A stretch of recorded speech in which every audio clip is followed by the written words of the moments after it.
ট্রায়ালের অনরত অবস্থায় আপনি রাস্তার চৌরাস্তা দিয়ে গাড়িতে কিভাবে উঠতে হবে, বাই লিঙ্ক রুট থেকে কিভাবে মেইন রোড উঠতে হবে, এবং আপনার গোল চত্বর কিভাবে ক্রস করতে হবে, এবং আপনি ওভারটেক করবেন কোন স্পিডে, ফার্স্ট লাইনের গাড়ি সেকেন্ড লাইনে কিভাবে যাবে, এই জায়গাগুলোতে আপনারা বিদেশে যারা ড্রাইভ করেন আপনারা জানেন। আপনারা আমাদের বাংলাদেশে গাড়ি চালানো বিদেশ থেকে অনেক টাফ এবং ভয়ঙ্কর, কারণ আমাদের সেই ব্যাটারি চালিত মিশুক এবং টমটম গুলা ওনারা কিন্তু অশিক্ষিত নয়, প্রশিক্ষিত নয়, শিক্ষিত, তাদের প্রয়োজনের তাগিদে তারা কাজ করছে। আপনারা একটু ইঙ্গিত করলে বুঝতে পারবেন সত্যিকার অর্থে যারা অতীতে বেশি চুরি ডাকাতি করতো, বিশেষ করে প্যাডল মারার রিক্সা চলে যাওয়ার পর থেকে এখন যখন এই যে ব্যাটারি চালিত রিক্সা চলে আসছে, অনেকেই চুরি ডাকাতি ছেড়ে দিয়ে স্বল্প টাকায় 50 থেকে 60,000 টাকা ইনভেস্ট করলে দৈনিক মালিকরে দিয়েও 500-700 টাকা ইনকাম করতে পারে। এই জায়গাতে আপনাকে আমাকে সচেতন হতে হবে। আমি আমার গাড়িটা কিনি, আমি ইনভেস্ট করতেছি ব্যাটারি চালিত রিক্সাতে, সে হুট করে গাড়ি রান করলো, কিন্তু কত স্পিডের গাড়িকে কখন সে পাস দিবে, কখন সে ওভারটেকিং এ যাবে, এই সময়ের ধারণাটা কিন্তু সত্যিকার অর্থে তার কাছে নাই। এই জায়গায় আমি অনুরোধ করব, আপনি নিজে সচেতন থাকুন, নিরাপদ রাখুন, নিজেকে নিরাপদ রাখুন, আর আপনার সন্তান, বেড়ে ওঠা সন্তানটাকে প্লিজ আপনি স্কুলমুখী করবেন না ডিভাইস মুখী করবেন, নাকি পাবজি বা ফ্রি ফায়ার, মানে যে বর্তমানে অনলাইনের যে গেমস গুলো আছে, মরণব্যাধি গেমস, আর আমাদের এই যে মোবাইল আমরা যে ব্যবহার করছি, এটা বিজ্ঞানের প্রযুক্তির আবিষ্কার। এই আবিষ্কারের মাধ্যমে আমরা এখানে ইউকে থেকে, লন্ডন থেকে, বাংলাদেশ থেকে এখানে এভেলেবেল কোন ধরনের মানে জাস্ট অনলাইনের সুবিধার্থে আমরা সবাইকে খুব দ্রুততম সময়ে সরাসরি দেখার সুযোগ পাচ্ছি, এবং গ্রুপ কল করার, ছোটবেলার বন্ধুদেরকে একত্রিত দেখার, আড্ডা দেওয়ার একটা জায়গা হচ্ছে। কিন্তু সবচেয়ে ভয়ানক দিক হচ্ছে কি, আমার সেই কিশোর কিশোরী, আমাদের ছেলে মেয়েরা কিন্তু মরণ নেশায় এবং অনৈতিক সম্পর্কে লিপ্ত হচ্ছে। এই যে ইমো, ফেসবুকের মেসেঞ্জারের মাধ্যমে এই যে বিভিন্ন ধরনের প্রতারণার শিকার হচ্ছে, বিভিন্ন অনৈতিক সম্পর্কে জড়ায় যাচ্ছে, ইমন মিস কলের মাধ্যমে জড়ায় যাচ্ছে অপরিচিত একটা ছেলের মহেশার মধ্যে।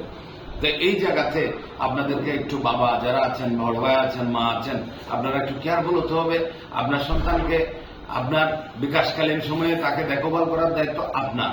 আপনার সন্তানটা সঠিকভাবে যেন বেড়ে ওঠে, আপনার সন্তানটা যেন ঠিক মতো মানে পরিচর্যা না নেওয়ার কারণে বিপদগামী না হয়, আপনার সন্তানটা যেন ওই যে 12, 14, 15 বছর, যেটা আমরা টিনেজার বলে থাকি, 13 থেকে 19, 13 to 19, এটা অত্যন্ত ভয়ঙ্কর বয়স।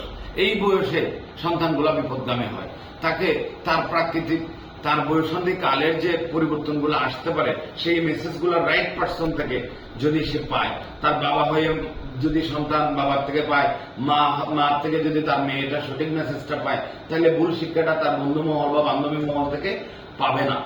এই জায়গাগুলোতে আমাদেরকে একটু বিশেষ খেয়াল নিতে হবে, কারণ আপনি আপনার সন্তানকে সঠিক পরিচর্যা না করলে সে বিপদগামী হয়ে অনৈতিক সম্পর্কের কারণে আরেকজনের সাথে জড়িয়ে দেখা যাবে আপনি আরেকদিন নাই। আপনার তার সন্তানকে মোবাইল দেন নাই, কিন্তু যে জিনিসটা তার জন্য প্রহিবিটেড বা নিষিদ্ধ, সেই জিনিসটা সে যখন পাবে মার হাত থেকে বা বড় বাবার হাত থেকে চুরি করে ব্যবহার করবে, তখন গোপনে অন্যান্য সময়ে যে কোনো ভাবেই যে কোনো একটা ছেলে বা অন্য ছেলের সাথে আসক্তিতে পরিণত করে, তখন 5-6 মাস পরে, 1 বছর পরে দেখা যাবে মেয়েটা 12-14 বছর বয়সে নাই হয়ে গেছে। তো অনৈতিক সম্পর্ক, এটা পরবর্তীতে সেই সম্পর্ক সাথে ইমোশনের কারণে একটা সম্পর্কে জড়িয়ে গেছে, পরবর্তীতে সে ওই ছেলেটা বকাটে কিনা, সেই ছেলেটার কতটুকু আর্থিক সম্বল আছে বুঝতে না পেরে তার সাথে বিবাহ বন্ধনে আবদ্ধ হবে, কোর্ট ম্যারেজ করবে, ইত্যাদি করবে। 1 বছর 2 বছর না যেতেই তার মানে অপরিণত বয়সে তার কোলে একটা সন্তান আসবে, যেটা সত্যিকার অর্থে সে নিজেকে বুঝে ওঠার আগে তার কোলে সন্তান, তখন সে পারবে না সন্তানকে লালন পালন করতে। পরবর্তীতে তার সংসারটা তার কাছে বোঝা হয়ে যাবে। একটা লেভেলে গিয়া ওই তাদের ঘরে যখন অভাব অনটন চলে আসবে, একটা লেভেলে গিয়া সংসারের কথাবার্তা, তাদের ভিতরে ঝগড়া ঝাঁটি, সাংসারিক কলহ ইত্যাদির কারণে একটা মেয়ে সুইসাইড পর্যন্ত করতে বাধ্য হয়ে যায়। তো এইটা হচ্ছে আমাদের আর্থসামাজিক অবস্থা। এই জন্য মেয়েটাকে রক্ষা করার জন্য, কিশোরীটাকে রক্ষা করার জন্য, তার সেই জন্য ঝরে না পড়ে, এটা দেখাবল করার দায়িত্ব আপনাদের। অনুরূপভাবে আপনার সন্তান কিশোর ছেলেটাকে আপনি এমনভাবে দেখাশোনা করবেন, প্রয়োজন ছাড়া তাকে টাকা দিবেন না। এখানে দেখা যায় রিক্সাওয়ালা, টমটম ড্রাইভার, সিএনজি ড্রাইভার সহ রাত্রেবেলা ব্যয়বহুল টার্ফ গুলাতে গিয়ে ঘন্টার পর ঘন্টা তারা সারাদিন রাত্রেবেলা কষ্ট করে রিক্সা চালায়, খুব পরিশ্রম করে। রাত্রে গেলাম কি ওই টার্ফে গেলে ঘন্টায় 800, 1000, 1200 টাকা দিয়ে তারা কি করে ফুটবল খেলে 1 ঘন্টার জন্য হলে। কেন আমরা বড় মাঠে যে এখানে বিল হাওর বিলে শুকনা জায়গাতে গিয়ে কেন আমরা বড় মাঠে ফুটবল খেলতে পারি না? এই অভ্যাসগুলো থেকে বের করে নিয়ে আসতে হবে। 1 ঘন্টায় যদি 1200 টাকা যদি আমাকে পেমেন্ট করতে হয়, সে মানুষটাকে দৈনিক 100 থেকে 150, 200 টাকা তার নাস্তার খরচ সহ সব মিলিয়ে দৈনিক 400 টাকা খরচ করতে হয়। সেই ছেলেটা একজন সিএনজি ড্রাইভার অথবা সে টমটমের ড্রাইভার, সে যদি দৈনিক 500 টাকা খরচ করার চ্যালেঞ্জ তাকে নিতে হয় টার্ফকে খেলার জন্য, সেই ছেলেটা নিশ্চয়ই অনৈতিক কাজের সাথে জড়িত হয়ে যাবে। এই জায়গাগুলোকে আপনারা একটু কেয়ার করবেন। আপনাদেরকে অনুরোধ, আমি নিজের জন্মভূমি মাতৃভূমির মধ্যে করেই এই ওসমানীনগরকে অন করেছি। বিশেষ করে বাইরে যারা আছেন, বাইরে আমাকে দেখেন, মাঝে মধ্যে আমাকে ইন্সপাইরেশন দেন। আপনাদের ভালোবাসার বন্ধনে এখানে প্রায় 10 মাস আমি কর্মরত ছিলাম। আপনাদের থেকে যতটুকু ভালোবাসা পেয়েছি আমরণ মৃত্যুর আগ পর্যন্ত আমার কাছে মনে থাকবে। এবং আপনারা ব্যক্তিগতভাবে যারা আমার সাথে যোগাযোগে আছেন, হ্যালো টাচে আছেন, আপনাদের সাথে সুসম্পর্ক আমার থাকবে। আমি মনে করি যে বাংলাদেশটা পৃথিবীর গুল, বাংলাদেশটা হচ্ছে অত্যন্ত ছোট্ট একটা দেশ এবং আমাদের কর্মপরিমণ্ডলটা একই সীমারেখার মধ্যে ঘুরতে থাকে। আর আমি থানা পুলিশে ছিলাম, এখন যাচ্ছি পিবিআই। পিবিআই কোন ইউনিটে কোথায় বদলি হয় সেটা পিবিআই মূল হেডকোয়ার্টারে গেলে বুঝতে পারবো। ওখান থেকে আমার কর্মস্থল যেখানেই যায়, আপনাদের জন্য শুভকামনা থাকবে। আপনারা দীর্ঘক্ষণ সময় আমাকে শোনার জন্য এবং আমাকে সময় দেওয়ার জন্য এবং আমাকে সহযোগিতা করার জন্য আপনাদেরকে কৃতজ্ঞতা জানাচ্ছি। আর যেই জায়গাগুলোতে আপনারা হয়তো আমাকে নক করেছেন, মেসেঞ্জারে আমি রিপ্লাই দিতে পারি নাই, অথবা বিভিন্ন ব্যস্ততার মিটিং এ থাকার কারণে আপনাদের কথা রিপ্লাই দিতে পারি নাই, আপনি কল করেছেন ধরতে পারি নাই, এটা আমার ইচ্ছাকৃত ভুল নয়, অনিচ্ছাকৃত ভুল মনে করে আপনার একজন ভাই, ছোট ভাই হিসাবে, আপনার সন্তান হিসাবে আপনাদের কাছ থেকে আমি ক্ষমা চেয়ে নিচ্ছি। আমার আইনগত সীমাবদ্ধতা অথবা অন্য যে কোনো সীমাবদ্ধতার কারণে আমি আপনাদেরকে হয়তোবা আপনার কাঙ্ক্ষিত জায়গায় সেবার মানটা পৌঁছাতে পারি নাই, কিন্তু কোনোভাবে আন্তরিকভাবে আমার ছিল না, ঘাটতি ছিল না আপনাকে সেবা দেওয়ার। এই হচ্ছে আমার মূল কথা। ওসমানীনগরবাসী আপনারা ভালো থাকবেন, আমার জন্য দোয়া করবেন। আপনারা জানেন আমার বাবা মা নাই, ওনারা জান্নাত বাসী।